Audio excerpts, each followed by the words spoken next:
want to work. And as the government shutdown stretches on, government employees are fighting back by protesting. Across the country, many of those workers took to the streets today, saying they simply want to go to work and get paid. Many are required to work without pay, and tomorrow many are expected to miss a paycheck. Our Pedro Quintana was at a shutdown protest here in Fresno. Pedro joining us now in studio. Do these employees, Pedro, have a plan on how they will be paying the bills?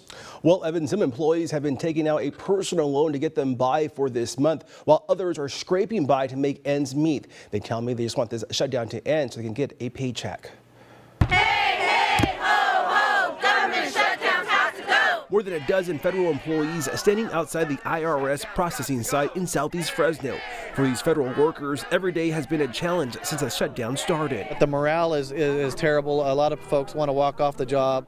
Jason Sisk is the employees union president. He says federal workers will not be getting a paycheck on Friday. He says some Americans will be getting their tax refunds a little late. The shutdown continues. The refunds are going to be held up because of that. There's other processes that are not being done right now because the skeleton crew that we have working here, they're being made to work without pay and have been since the day one of the shutdown. Some workers are still working while others have been sent home. We were supposed to go back to work on Monday for non-pay status, but they ended up not even calling us back. So at this moment, we really don't know what's going on. It's been 3 weeks since the government shut down as the president is asking for more than $5 billion that would fund a border wall along the U.S. and Mexico border. Congress and the White House trying to come up with a deal that would reopen the government. That has nothing to do with all of us, especially we are the working class. He's hurting us. It's not like we're asking for a handout. All we're asking is to go back to work so we can get our paychecks and we can support our families. And there's 6 IRS buildings here in the city of Fresno, just to give you an idea of how many employees are impacted